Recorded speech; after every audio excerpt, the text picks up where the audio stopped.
A comunidade da Rocinha já teve inúmeros chefes no comércio de entorpecentes. Entre os mais conhecidos deles estava Elismar Rodrigues Moreira, conhecido também como Ben-TV. Ben-TV era um grande traficante que gostava de ostentar, portando armas banhadas a ouro. Ele era amigo pessoal do homem de quem herdou o poder, o Lulu da Rocinha. E como todo chefe do comércio de entorpecentes, o homem com o nome de passarinho ganhou fama e em uma das maiores favelas do mundo escreveu a sua história. Fala aí, galera! Aqui é Joel Paviotti do canal A Iconografia da História e a gente tá aqui para contar mais essa história para vocês. Como a Rocinha tem trazido muitas histórias interessantes para nós trouxemos aqui para vocês hoje a história de um comerciante de entorpecentes muito famoso lá, um bandido, né? Bandido muito famoso lá, que é o Ben-TV. Então a gente vai contar a história dele para vocês e vocês vão ver que ao longo da história dele vários outros acontecimentos vão se desdobrando que dariam vários vídeos também. A Rocinha é um lugar de muitas histórias interessantes. Sabe, um dia aí a gente recebe o convite da galera da Rocinha aí para ir conhecer lá. Fala aí, Fernandão, é ou não é? Demorou, primo. Vamos sim. Estamos esperando, porque a gente tem bastante seguidor lá na Rocinha, firmeza? Antes de entrar no vídeo, vamos lá. Deixa seu like, se inscreve no canal e ativa o sininho, certo? Para que a gente possa aí mostrar para a plataforma que os nossos vídeos têm qualidade e que muita gente está assistindo e se interessando. E ele manda o nosso vídeo cada vez mais para frente, o que libera muito espaço para a gente produzir cada vez mais e melhor. Beleza? Edu, por gentileza, roda a vinheta.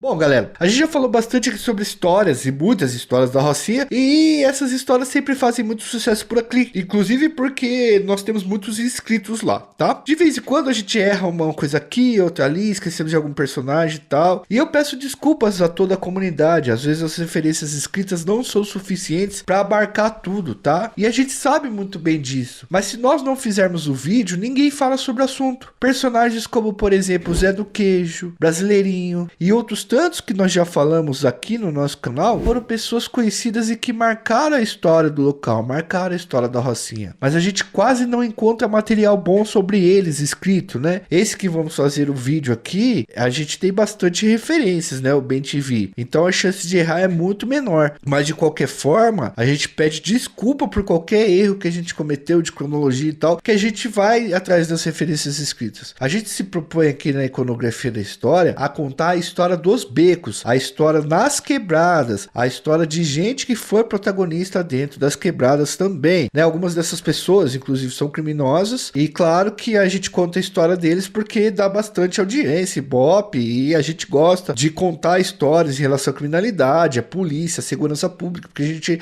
é especializado nessa área. Mas nós já contamos várias outras histórias de pessoas que não tinham envolvimento com o crime, tá? Então, assim, é muito interessante que a gente possa contar essa história, possa falar sobre ela, possa discutir sobre elas. Então a gente se desculpa por alguns erros que muitas vezes a gente comete aí, mas se a gente não fala aqui, ninguém conta a história, beleza? A gente tem vários personagens que foram famosos na história do Brasil e que pouca gente conta, pouca gente fala, que foi documentado poucas vezes. Se eu for falar, por exemplo, sobre Dom Pedro I, Dom Pedro II, eu jogo no YouTube, tem 60 mil vídeos sobre os caras, mas o Zé do Queijo só a gente que fez, beleza? E aí chega para vocês aí, vocês têm um conhecimento maior sobre a vida de pessoas comuns que marcaram história em certos lugares. E isso é muito importante, a gente tem uma honra de trazer esses personagens para vocês. E hoje a gente vai contar a história de um cara chamado Elismar Rodrigues Moreira, que é mais um desses caras. Ele nasceu em Varjota, no Ceará, no ano de 1970. Sua mãe e seu pai vieram do Ceará, numa grande migração que houve do Nordeste para o Rio de Janeiro durante os anos 60 e os anos 70. Nesse período, galera, dos anos 60 e 70,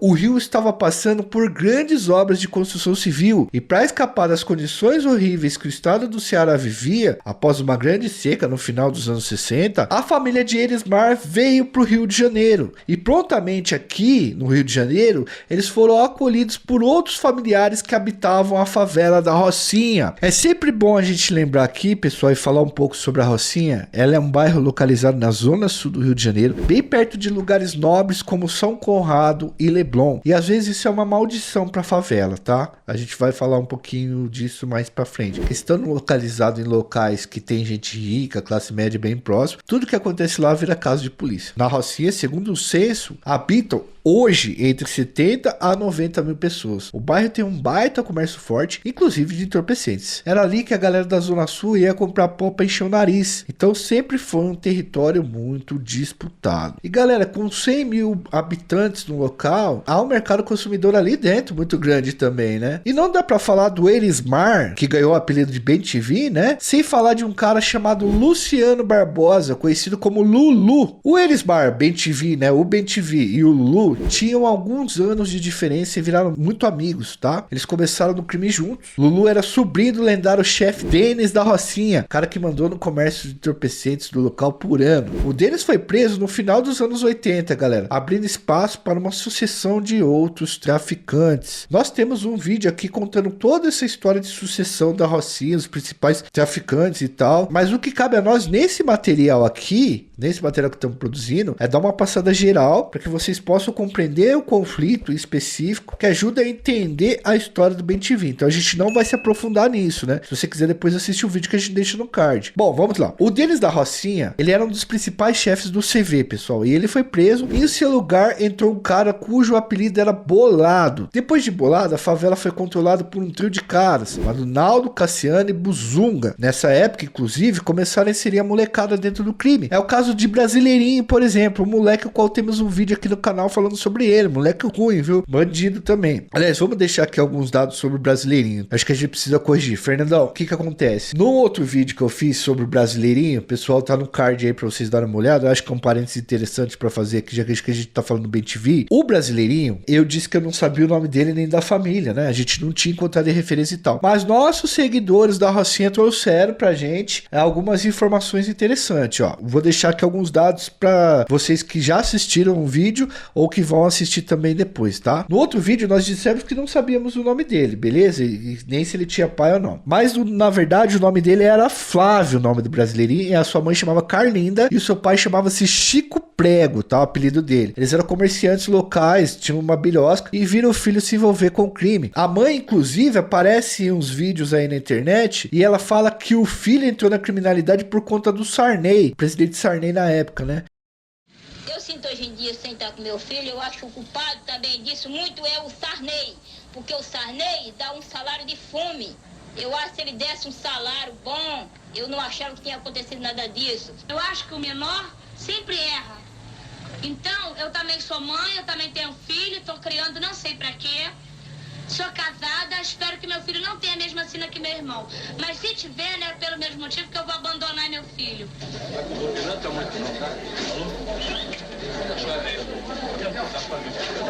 Pede aí pra abrir aqui. Vai.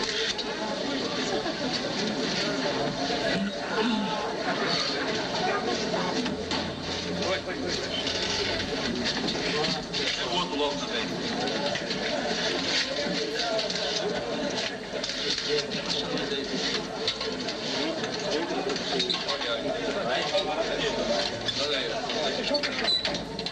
Eu acho agora que a polícia tem que dar uma chance a ele quando encontrar, não crucificá-lo porque ele fez. Porque os atos das pessoas, a gente tem que perdoar, porque todo mundo erra na vida. 4 meses após essa filmagem, foram mortos pela PM num sítio em Niterói os traficantes Naldo, Cassiano e Brasileirinho. O laudo da perícia concluiu que as mortes foram violentas, com emprego de armas de fogo acionadas a curta e média distância e em circunstâncias que não puderam ser determinadas.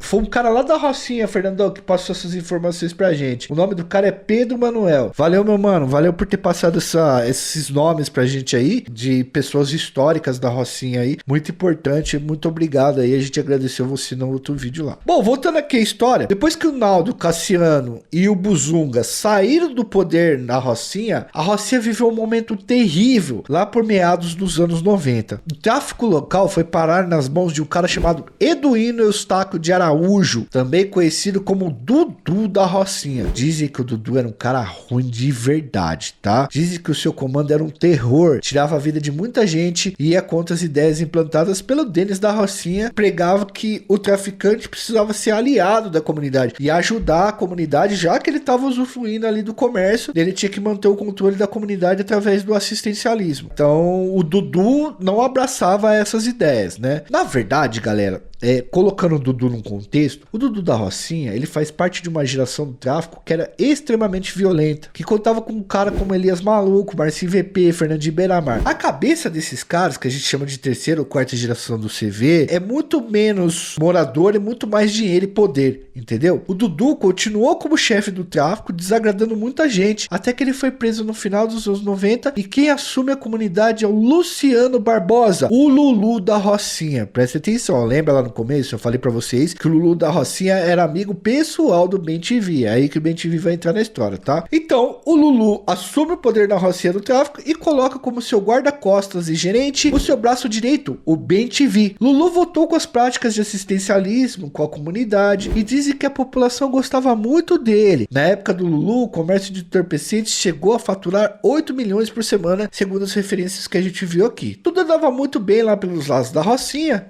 quando o Dudu ganhou uma concessão, preso, né? O Dudu preso, ganhou uma concessão e um benefício para poder visitar a família. E aí ele saiu da cadeia e nunca mais voltou. Então o Dudu falou que queria o comércio da Rocinha de volta. O Lulu se recusou e a comunidade também não queria o Dudu lá, porque na época do Dudu disse que ele era muito ruim. Só que o CV deu permissão de dentro da cadeia para que o Dudu retomasse de volta a Rocinha das mãos do Lulu. Foi então, em 2004, que Dudu juntou bondes de uma galera, né, de várias favelas da região e entrou em conflito para tentar retomar o comércio de entorpecentes das mãos do Lulu. E esse conflito ficou conhecido como Guerras da Semana Santa. Inclusive teve morador da Rocinha, galera, que com medo da volta do Dudu se voluntariou para pegar em armas e ajudar o Lulu a manter-se no poder, para vocês terem uma noção. BenTV tava lá, sempre do lado do chefe e amigo pessoal Lulu. Inclusive, pessoal, é nessa época aí que entra sendo um outro personagem que vai ficar muito famoso na Rocinha, que é o Antônio Bonfim, também conhecido como NEM,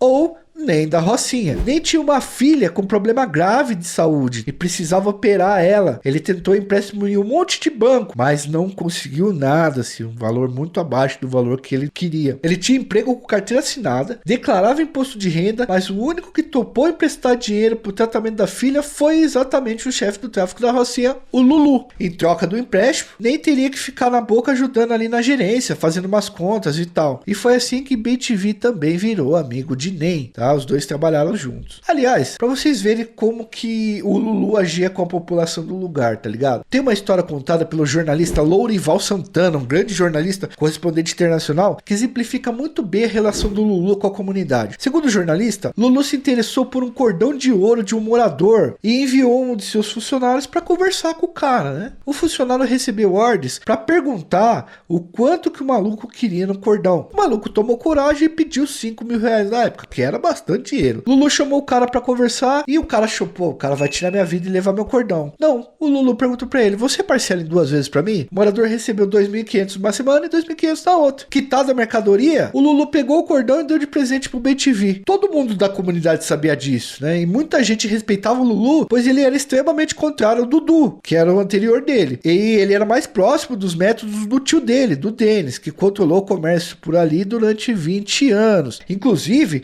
dizem que o período do Lulu, a Rocinha viveu um momento de paz e prosperidade. Será que pode dizer paz ou falar que tem paz onde existe bandidos armados o tempo todo, né, galera? A gente tem que fazer essa crítica também. Mas enfim, as pessoas não tinham medo de subir lá para buscar pó, principalmente a playboyzada, que sustentava boa parte da grana ali que vinha para o tráfico de drogas, né, no local. É interessante isso porque, por exemplo, Fernando, o que o Lulu poderia ter feito? Se é um cara mais doido, ó, eu quero teu cordão de ouro, dá aqui o bagulho agora. Se o cara não dá um tiro na cabeça do cara, pega o... Pô, os caras fazem isso. entendeu? E aí o Lulu não, ele já optava por uma questão mais política, falou, não, mano, é o morador, o cara é honesto, não é do crime, eu vou pagar ele e tal, ainda parcelou, fez do cara o carnê da Casa dos Bahia. Vamos voltar lá pra Semana Santa de 2004, tá? A gente tá fazendo vários parênteses pra poder explicar. Então o Dudu da Rocinha, ele saiu da cadeia por um benefício, conseguiu permissão do CV pra tomar a favela, e ele resolveu tomar a favela na Semana Santa de 2004. E aí ficou conhecido como a Guerra Santa da Rocinha. Quando o Dudu conseguiu juntar um monte de gente pra retomar a Rocinha, ele bolou um plano bem ousado. O Dudu vestiu seus homens com roupas da Polícia Civil e fingiu que estava fazendo blitz na avenida próxima da Rocinha. Foi nesse momento aí que eles tiraram a vida de um casal mineiro de classe média, o que fez com que o crime repercutisse e a polícia investisse em cima do que estava rolando. Nessa Semana Santa de 2004, o Dudu então subiu o morro com um monte de cara, e o que era para ser uma sexta-feira santa virou um mar de sangue. Quando tem confronto na Rocinha, pessoal, sempre dá muita merda, sempre dá muito problema, porque ela fica perto dos pontos turísticos importantes e de bairros ricos do Rio de Janeiro. E bala perdida em bairro de rico pode acertar um rico, e o governo não gosta que você acerte o rico com uma bala perdida. A bala perdida é só para pobre, segundo o governo, tá? Então Dudu invadiu, Lulu se defendeu, um monte de tiro foi trocado, a polícia interviu e tirou a vida de Lulu. Tem alguns vídeos na internet, algumas reportagens que mostram a tensão que a Rocinha vivia há poucos dias do Dudu tentar tomar o morro do Lulu. E aí o Dudu voltou a tomar conta de parte do morro, basicamente a parte alta. Eu vou ler um trecho da matéria do Lorival Santana sobre o retorno do Dudu para você ver a repercussão. Abre aspas, o jornalista falando: nas 24 horas em que ficou na Rocinha, Dudu, lembrado por suas atrocidades quando controlou o tráfico na primeira metade dos anos 90, procurou demonstrar que continua o mesmo. O bando de Dudu cometeu vários abusos, arrombando casas e aterrorizando moradores. Dudu, pessoalmente, torturou e executou o professor de skate Wellington da Silva na frente de muitos moradores, e encheu de balas um cachorro que passava pela rua e disse: farei a mesma coisa com quem não me obedecer. Se liga, mano, ele já tirou a vida do skatista e o maluco sentou o dedo num cachorro, tio, na frente de todo mundo. Se tem um ser que é companheiro, querido dentro da quebrada, é um dog, tio. O cara meteu bala no dog, esse cara era ruim mesmo, de verdade. Bom, galera, BTV não abandonou o chefe em minuto algum. Quando o Lulu, né, no meio dessa treta, o que aconteceu foi que o Lulu foi morto pelo Bob, né? O Bob foi lá, quando o Dudu tava invadindo a favela, o Lulu tava se defendendo e o Bob foi entrando também e virou uma troca de tiro nervosa, e o Lulu acabou perdendo a vida. Dudu teve que fugir rapidamente para não perder a vida também, porque o Bob tava tomando conta da favela, inclusive o Bob ficou bastante famoso nessa época. Aí a Rocinha fica nas mãos de um cara chamado André da Costa Brito, já que o Lulu tinha falecido e o Dudu tinha fugido. E esse André da Costa Brito tinha o apelido de Zarur. Só que Zarur era questionado e ele vai entrar em conflito com outro cara chamado Eugênio Santos Costa, conhecido como Leon ou Lion. Eu não sei como é que fala direito esse nome aí. É Leon Lion, alguém da comunidade pode corrigir. Mas esses caras, depois que os dois chefes lá, eles acabaram se ferrando nessa treta toda, esses caras assumiram o poder e eles ficaram disputando também. E aí, um deles ficou dominando a parte baixa da Rocinha e o outro a parte alta da favela. Galera, então é aí que BTV consegue se aliar à ADA e, juntando um monte de homens e armas, toma a Rocinha e reunifica o tráfico de entorpecentes no local. Aí, galera, o BTV vira o chefe do comércio de entorpecentes da Rocinha e ele fica conhecido como um homem que gostava de ostentar e gastar dinheiro. Então, quando a Rocinha se dividiu na treta entre o Zarur e o Leon, BTV aproveitou isso, ficou comandando uma parte baixa do bairro e ele aproveitou para reunificar a Rocinha. Então o BTV foi muito famoso nesse sentido porque ele conseguiu, depois do falecimento do seu chefe, a reunificação da Rocinha. Reunificação da Rocinha em relação ao tráfico de entorpecentes. Vamos lembrar que a comunidade é muito maior do que isso daí e muito mais honesta do que muitas pessoas que aparecem aqui. Só para lembrar vocês. Mas quando você tem um bairro dividido onde tem vários caras armados, fica complicado também a circulação. Alguns moradores podem falar disso daí melhor do que eu, muito melhor. O BTV fica conhecido então por ostentar armas e dinheiro. Ele mandava, por exemplo, banhar as armas dele de ouro ou cobre. Tem fotografia do BenTV com uma Uzi banhada a ouro. Ele andava com os cordão de ouro caros, pingentão pesado também. Ele fez amizade, por exemplo, com vários jogadores de futebol famosos, pessoal. Organizava bailes funks dentro da comunidade. Voltou a reforçar a importância dos centros comunitários, como havia aprendido com o seu antigo amigo Lulu, tá ligado? Que por sua vez, aprendeu com o antigo Denis da Rocinha. Dizem que o BenTV chegou a fazer festa e Dia das Crianças reunindo 3.000 moleques e todos ganharam presente. Só que o BenTV tinha uns problemas com álcool, ele gostava muito de gandai, de festa, começou a se envolver com os caras que eram jogadores de futebol que gostava também de uma biritazinha, pá, dinheiro pra tomar um iscão. Ele andava com uma garrafa de uísque no meio da quebrada, tal, bebia de manhã, à tarde, à noite. E assim, ele foi, mano, vocês estão ligados como é que o álcool, né, mano? Principalmente na favela, o álcool, ele é um perigo, ele é uma droga lícita, mas que causa bastante estrago. A gente tem até um vídeo no nosso canal falando um pouco sobre essa questão do álcool e como o álcool é permissível na nossa sociedade, tá entranhado na nossa cultura, tá ligado? Junto com o BenTV, galera, estava seu braço direito, o Ney da Rocinha. Ney acabou por tomar parte das atribuições do BenTV, pois o chefe não estava dando conta de fazer muita coisa, que ele gostava de festa, ele era um cara mais politicão ali, de organização da vida cotidiana,